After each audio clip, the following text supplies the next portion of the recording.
Uhawe ikaze mu kiganiro inyigisho za Bibiliya. Muri iki kiganiro tugenda turaba ibice by'ivyanditswe muri Bibiliya yera ijambo ry'Imana, tukarimbura insiguro yavyo. Ni ikiganiro gitanga inyigisho z'ivyanditswe vyera mu kiringo c'imyaka 5. Inyuma y'icigwa turaguha inomero woturonderako igihe wogira ico ugomba guterera canke kubaza. Kaze twumvirize kandi twigishwe.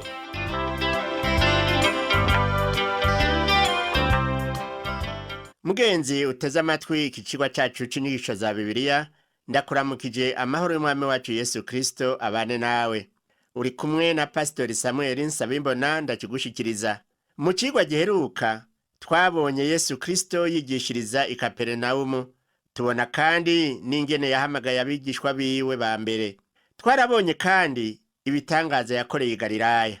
Uyu munsi naho tuza kuraba Yesu yigishiriza ku musozi nk'uko tubisoma mu gihimba ca 5 umurongo wa mbere kugeza umurongo w'8 mu butumwa bwiza uko bwanditswe na Matayo. Iciyumviro ngenderwako muri iki gihimba ni inyigisho Yesu yigishirije ku musozi zerekeye imigenderanire y'abari mu bwami n'icagezwe. Reka tubanze turabe intangamarara y'izo nyigisho Yesu yigishirije ku musozi. Izo nyigisho za Yesu zigabuwe mu bihimba 4 bikuru bikuru. Muri ibi bihimba 4 Matayo atubwira ibintu 3, hanyuma igihimba ca 4 naco tugisanga mu butumwa bwiza uko bwanditswe na Yohana. Ibice 3 bikurikirana by'ubutumwa bwiza uko bwanditswe na Matayo bukunda kuvyita ngo ni inyigisho zo ku musozi. Nawe uyu munsi muri iki cigwa wige ku buhigwe amajambo y'umuhezagiro. N'amajambo yerekana inyifato y'umwigisha canke ingendo y'umukristo iyava akagera. Arerekana ubudasa bw'ibihimbara vy'isi n'ivy'akamaro vyo mu bwami bw'Imana kubizeye umwami wacu Yesu Kristo.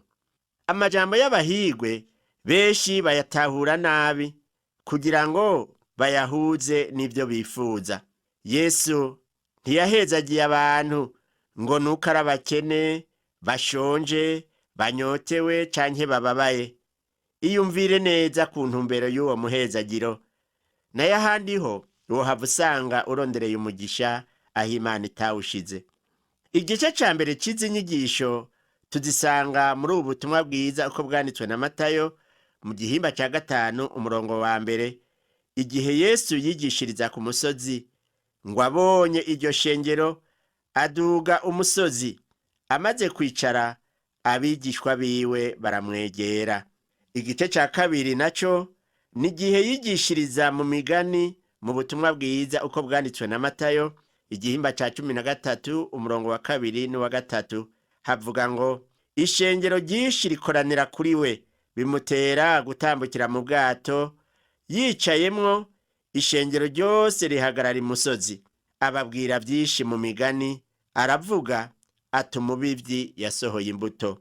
Igice ca 3 naco tugisanga mu butumwa bwiza uko bwanditswe na Matayo igihimba ca 24 umurongo wa 3, igihe Yesu yigishiriza ku musozi Elayono. Ngo yicaye ku musozi wa Elayono, abigishwa biwe baramwegera bihereranye, baramubaza bati tubwire, ivyo bizobaho ryari, kandi ikimenyetso c'ukuza kwawe kizoba iki n'ico muhero w'isi. Igice ca 4 nico dusanga mu butumwa bwiza uko bwanditswe na Yohana mu gihimba ca 4 umurongo wa 5 n'uwa 6, ngo nuko ashika mu gisagara c'i Samariya citwa Sukara, hafi y'umusozi Yakobo yahaye Yosefu umuhungu wiwe, kandi aho hari iriba rya Yakobo. Yesu ananijwe n'urugendo apfa kwicara kw'iriba hari nk'isaha 6. Inyigisho Yesu yigishirije mu migani zitwereka inzira y'ubwami bwo mw'ijuru n'ingene buzoba bumeze.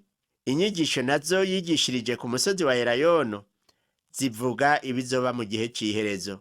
Muri ivyo bihimba vyose vy'inyigisho za Kristo Yesu avuga ivyerekeye ukuri, urupfu, ukuzuka, ukuduzwa kwiwe mw'ijuru, n'ivyerekeye umwitsa ari we mufasha uwo ni mpwemu yera.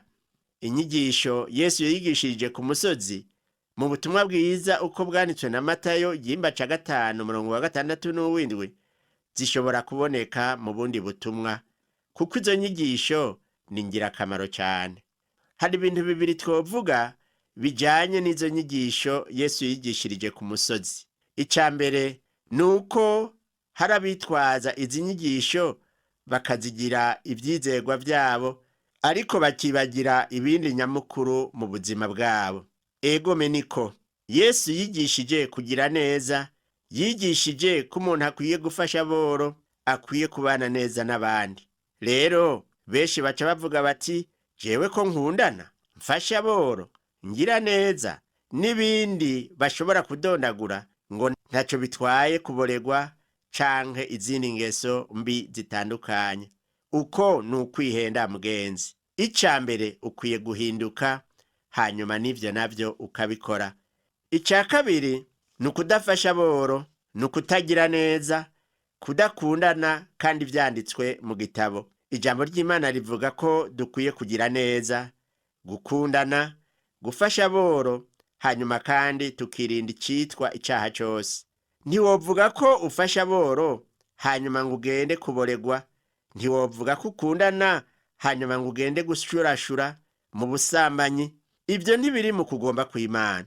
Ibikorwa vyiza sivyo bituma dutsindanishirizwa, ariko dutsindanishirizwa no kwizera Umwami Yesu Kristo, hanyuma bikadushoboza gukora ibikorwa vyiza.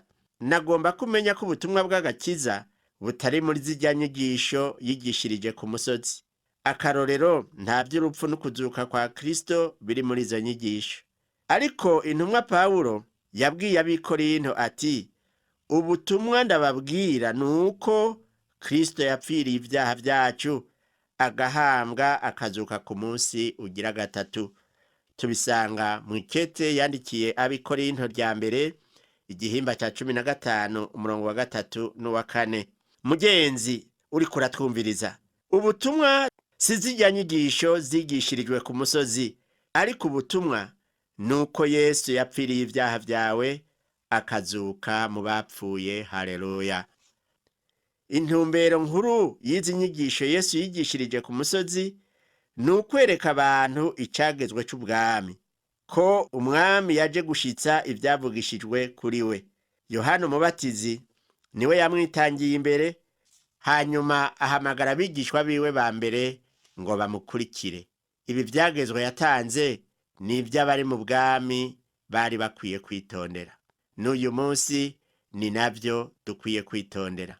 Inyigisho Yesu yigishirije ku musozi ni vyagezwe, kandi ibi vyagezwe ni ivyo mu gihe c'imyaka 1000, igihe Yesu azoba ari waganziye isi kandi azoshitsa ijambo ryose ry'izo nyigisho.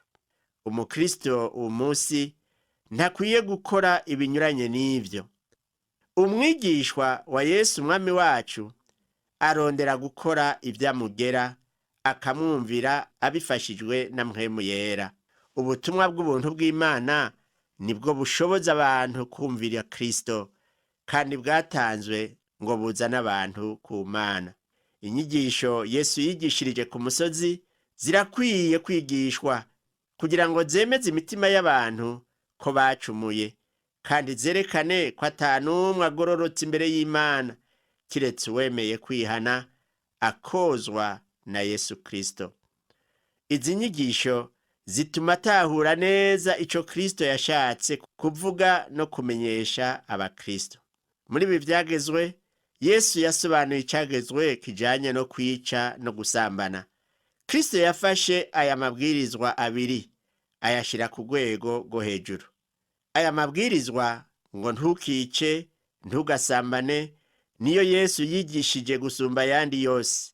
Ntiyashatse gushira ku rwego rwo hejuru amabwirizwa yose, kuko iyo abigira gutyo vyari kuba ivyagezwe bihanitse kandi bigoye kwitonderwa. Pawulo niwe yavuze mu ikete yandikiye ab'Igalatiya mu gihimba ca 2 umurongo wa 16 atari ko tuzi yuko umuntu adatsindanishirizwa n'ibikorwa bishinzwe n'ivyagezwe, ariko atsindanishirizwa no kwizera Yesu Kristo, ngo kwizera Kristo kuba ariko kumutsindanishiriza atari ibikorwa bishinzwe n'ivyagezwe. Igihe umuntu yoba atsindanishirizwa n'ivyagezwe, atsindanishirizwa n'ibikorwa, vyoba bigoye cane kugira ngo umuntu atsindanishirizwe n'ivyagezwe, kuko kenshi ivyagezwe biratunanira gushitsa. Umurongozi w'ishengero umwe niwe yigeze kumbwira ati, jewe birya vyagezwe ndavyitondera vyose. Twaciye dutangura kuganira ivyerekeye ivyo vyagezwe. Mu vyagezwe havuga ngo niwashavurira mugenzawe uba ukoze icaha co kwica. Naciye ndamubaza ko yoba atarigera ashavurira mugenzi we, nawe ati sindashavura kugeza aho nokwica umuntu.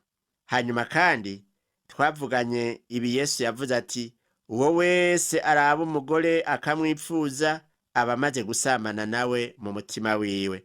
Uwo mugabo yaciye ambwira ko ivyo bigoye kwitondera, nanje nca ndamubwira ko asangwa bimugora atazoba yitondera ivyagezwe vyose. Uwo murongozi nasanze yari afise abagore babiri.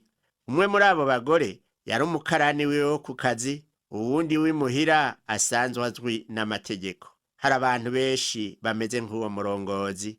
Wewe uri ku kazi kawe, mbega ubwo ntuhemukira umugore wawe ukaja kugira abandi bagore inyuma y'umuryango ku kazi aho wirigwa? Urumva ko uwo mugabo yavuga ko yitondera ivyagezwe ariko atabishobora. Umuntu aravye neza izi nyigisho Yesu yigishirije ku musozi zirerekana inzira ituma ushika ku mukiza yagupfiriye ku musaraba. Inyigisho Yesu yigishirije ku musozi dusoma mu butumwa bwiza uko bwanditswe na Matayo igihimba ca 5 zigabuwemwo ibice bishika kuri 4 bikurikira. Igice ca mbere ni imigenderanire iri hagati y'abari mu bwami na Yesu wenyene. Tubisoma mu gihimba ca 5 murongo wa mbere kugeza kwa 16. Igice kigira kabiri ni imigenderanire iri hagati y'abari mu bwami n'ivyagezwe. Ni ku murongo wa 17 kugeza kwa 48 mu gihimba ca 5. Igice kigira gatatu ni imigenderanire iri hagati y'abari mu bwami n'Imana. Tubisanga mu gihimba ca 6. Igice kigira kane naco ni imigenderanire y'abari mu bwami n'abandi bantu. Tubisanga mu gihimba kigira ndwi. Inyigisho Yesu yigishirije ku misozi ziritangurwa n'abahigwe abaribo. Zerekana ingene abari mu bwami bakwiye kumera. Ni igice ca 5 umurongo wa mbere hasobanura neza igituma Yesu yigishirije ku musozi. Naho yigishirije ku musozi ntiyigishije abantu benshi, ariko yigishije abigishwa biwe. Reka turabe imigenderanire y'abari mu bwami na Yesu Kristo wenyene ubwiwe. Nkuko tubisanga muri ico gice ca 5 umurongo wa mbere n'uwa kabiri haravuga ngo, abonye iryo shengero aduga umusozi, amaze kwicara abigishwa biwe baramwegera, atangura kuvuga arabigisha.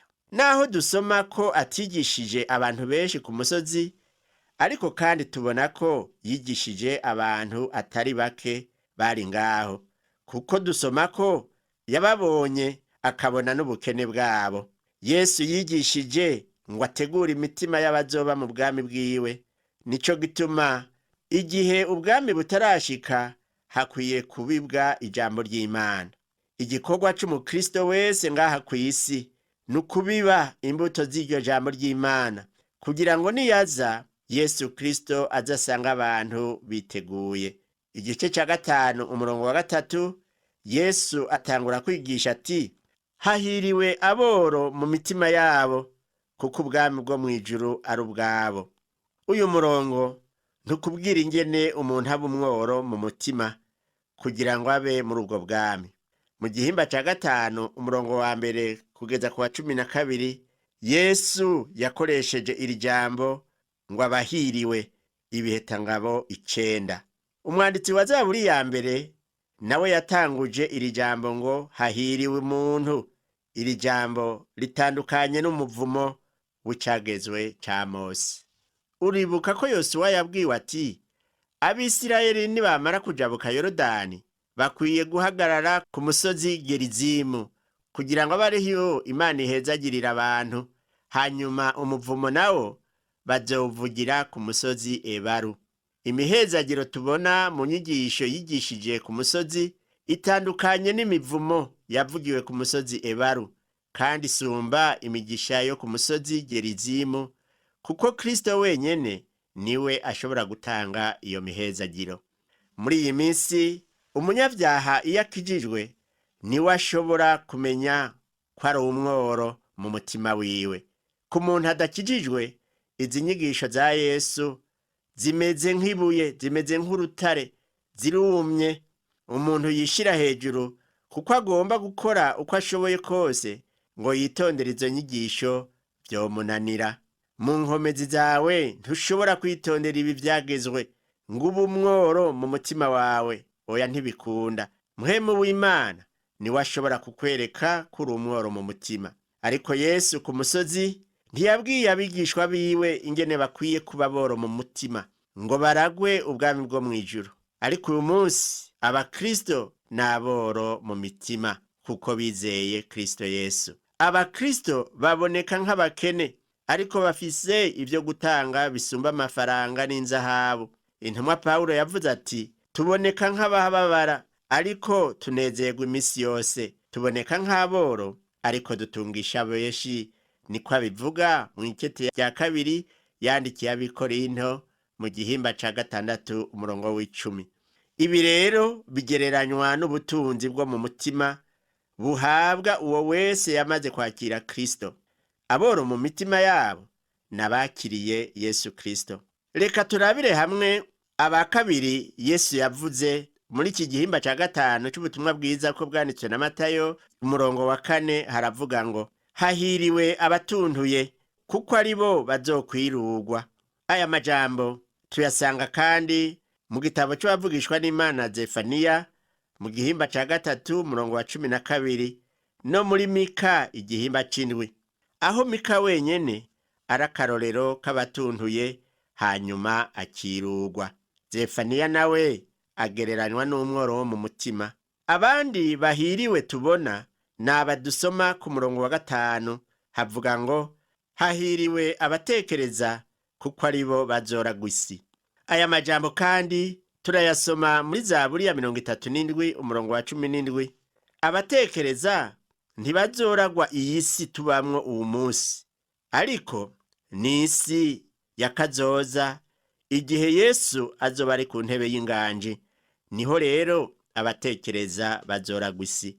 Mbega umuntu atekereza gute ngo aragwa isi? Umwami Yesu niwe karorero kuko gutekereza, kuko niwe yatekereje yicisha bugufi, kandi vyanditswe ko azoragwa mu bintu byose. Rero abatekereza nabicisha bugufi bubaha Imana nibo Yesu avuga bazoragwa isi. Abo nibo basamuragwa w'Imana kandi bazoragwa hamwe na Yesu Kristo. Mpwemu w'Imana ari muri twebwe niwe azotuma twitwa abatekereza, tukagira urukundo, amahoro, kugira neza, ukwihangana, kugira ingeso nziza, kuba umwizigirwa, ubugwaneza hamwe n'ukwirinda. Ivyo byose ntushobora kubishitsa Mpwemu w'Imana atabigushoboje. Umuntu w'inyama n'amaraso na kameremere kiwe ntashobora gushitsa ibimeze gutyo, bica bimunanira. Ariko rero umukristo amaze kwiga no kumenya uburyo bwo kwama imbuto za Mpwemu yera, niwe yovuga ati, harahiriwe abatekereza kuko ari bo bazoragwa isi. Umunezero tubona Yesu Kristo yigishirije ku musozi utwereka intumbero umwana w'Imana akwiye kurangura mu buzima bwiwe, ariko ntakwiye kubigira mu nkomezi ziwe. Kuba intungane ni imbuto imwe muzo Mpwemu yama. Abandi bahiriwe naba Yesu yavuze ku murongo wa 6 ati, hahiriwe abafise inzara n'inyota byo kugororoka kuko ari bo bazohazwa. Mbega inzara n'inyota Yesu avuga yo kugororoka ni yihe? Canke ni y'umubiri? Ni y'Impwemu? Yesu yagomba kuvuga abafise igishika n'umutwaro by'Imana. Ivyo rero kugira ngo bishobore si nkomezi zawe na gatoya, ni mu nkomezi za Mpwemu. Pawulo avuga ati, ariko umuntu afise umubiri w'ubwenge gusa ntiyemera ibya mpwemu w'Imana, kuko ari ubupfu kuri we, kandi ntashobora kubimenya kuko vyitegerezwa mu buryo bw'impwemu. Tubisoma mu ikete yandikiye Abikorinto rya mbere igihimba ca kabiri umurongo wa 14. Umuntu w'umubiri gusa n'ubwenge gusa atandukanye n'umuntu w'impwemu yamaze kubona ko Kristo ariwe kugororoka kwiwe. Pawulo ati, niyibaha kuba muri Kristo Yesu, yaduhindukiye ubwenge buva ku Mana n'ukugororoka n'ukwizegwa n'ugucungurwa. Tubisoma mu ikete yandikiye Abikorinto rya mbere igihimba ca mbere umurongo wa 30. Kugira ngo ube ufise inzara n'inyota vyo kugororoka nukuba muri Kristo Yesu. Mu gice ca gatanu muri ubu butumwa bwiza uko bwanditswe na Matayo umurongo w'indwi, Yesu abandanya kuvuga ati, harahiriwe abagira imbabazi kuko aribo bazozigirirwa. Ubu munsi uyu murongo abantu bawufashe ukutariko. Kugira ngo ugirirwe imbabazi ntaco urinda gukora. Tito ni wavuga ati, iradukiza itadukirishije ibikorwa vyo kugororoka twakoze, ariko nk'uko imbabazi zayo ziri, idukirisha ukozwa kuza no kuvyaga ubwa kabiri. Idukirisha uguhindurwa abashasha na mpwemu yera. Tubisoma mu ikete Pawulo yandikiye Tito mu gihimba ca gatatu umurongo wa 5. Dukwiye kugira imbabazi kuko twamaze kuzigirirwa ataco dukoze. Petero avuga ati, ariko mweho muri ubwoko bwatoranijwe, mukoranije kuba abami n'abaherezi, muri hanga ryera, abantu bashiriweho kuba inyungu yiharije, kugira ngo mukwize ishimwe ry'abahamagaye ikabakuramo mwiza. Mu ikete rya mbere Petero yanditse igihimba ca kabiri umurongo w'9 n'uw'10. Kubw'ubuntu bwayo twaramaze gutoranywa ngo tube inyungu y'Imana. Nta gikorwa na kimwe cyo kugororoka twakoze kiretse kwizera Yesu gusa, nayo nyene n'ubuntu bw'Imana. Ku murongo w'8 Yesu abandanya kwigisha avuga ati, hahiriwe abafise imitima itanduye kuko aribo bazobona Imana. Nta muntu avuga ukuri adashobora kuvuga ko mu mutima wiwe utanduye, kuko umutima w'umuntu wamugoreye gukora icaha. Umwami Yesu ni watwoza ibyaha akatugira abera. Nico gituma yavuze ati, nubu mwebwe mumaze kwezwa kubw'ijambo nababwiye. Mu butumwa bwiza ko bwanditswe na Yohana igihimba ca 15 umurongo wa 3, ngo kugira ngo umurongo wa 3, kugira ngo ugire umutima utanduye nukuba wegejwe n'ijambo ry'Imana. Amaraso ya Yesu Kristo niryo jambo ry'Imana ritwoza icaha cose, nk'uko Yohana yavyanditse mu ikete ryiwe rya mbere ku murongo w'7. Mugenzi utwumviriza, asangwa ugomba kugira umutima utanduye kugira ngo uzubone Imana, ngwino kwa Yesu Kristo. Niwe nzira, niwe kuri n'ubugingo, niwe adushikana ku Mana. Niwemera kozwa n'amaraso Yesu Kristo yaviriye ku musaraba, urakizwa kandi urezwa. Igice cya gatanu umurongo w'9 muri ubwo butumwa bwiza uko bwanditswe na Matayo haravuga ngo, hahiriwe ababanguranya kuko aribo bazokwitwa abana b'Imana.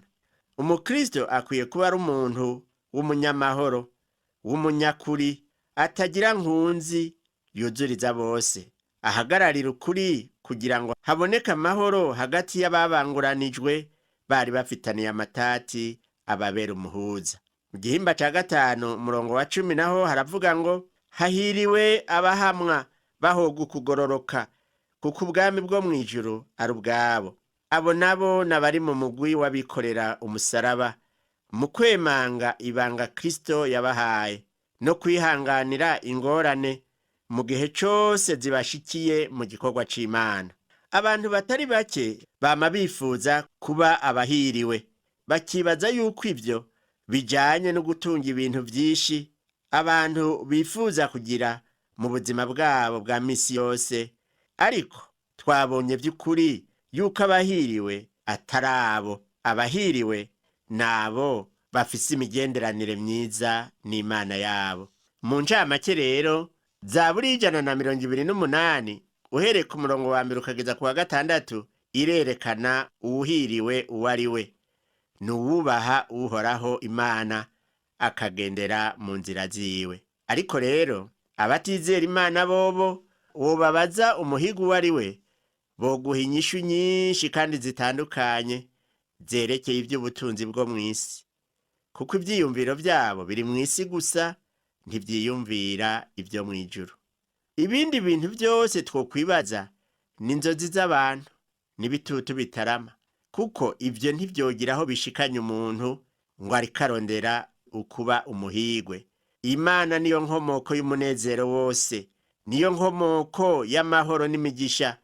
Ariko hariho icyo umuntu ategerezwa gukora kugira ngo abihabwe. Ico naco si kindi ni ukwakira ubwami bwayo mu mitima yacu. Ibyo nabyo tukabihabwa no kwizera Kristo Yesu, tukamugira umwami n'umukiza mu bugingo bwacu. Inyigisho zacu z'uyu munsi reka tuzigarukirize ngaha. Tuzobandanya n'izindi nyigisho mu cigwa gikurikira, ariko tubanze dusenge Imana tuyisabe kugira ngo ivyiyumviro byacu bibe ibihuye n'ivyigomba. Mana Data wa twese uri mu ijuru, turagushimira yuko wahishuye ibanga ryo kuba uwuhiriwe Yesu Kristo yigishirije kuri urya musozi. Turakwinginze kugira ngo utwigishe kwitondera ibyo watugeze, kugira ngo natwe tube muri abo bahiriwe, kuko twumvise yuko uwuhiriwe ari uwubaha izina ryawe akitondera inzira zawe. Ibyo nabyo tubihabwa na Yesu Kristo mu kumwizera. Raba uyu muntu Mwami yariko araca mu zindi nzira yibaza ngo niho abo buhiriwe, mwereke ko atamahoro ku munyabyaha, umwereke ko atamahoro ku munyakibi, aheze aguhindukirire abe uwuhiriwe. Ndabisabye mu izina rya Yesu Kristo Umwami wacu, amen. Ikigwa cy'uyu munsi tukigarukirije ngaha, naho ubutaha. Yesu aguhezagire.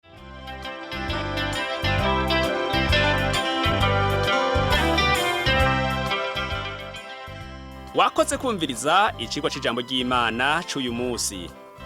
Ushobora kumviriza n'ibindi biganiro by'inyigisho za Bibiliya, canke ukabikwega kuri uru rubuga rwa interinete rukurikira: http utuburungu tubiri uturongo tubiri duhengetse ttb akaburungu twr@org.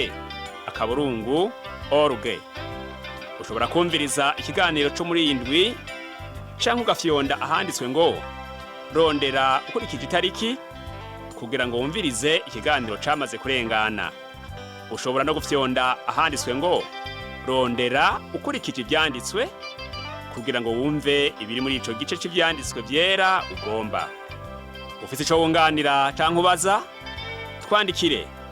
Email ni twr@gmail.com. Ushobora kandi kudusanga kuri Facebook yitwa Burundi. Ushobora no kutwakura kuri iyi telefone yo mu biro. Inomero ni 22 24 26 57 mu masaha y'akazi. Canke kuri telefone ngendanwa, inomero ni 69 67 12 77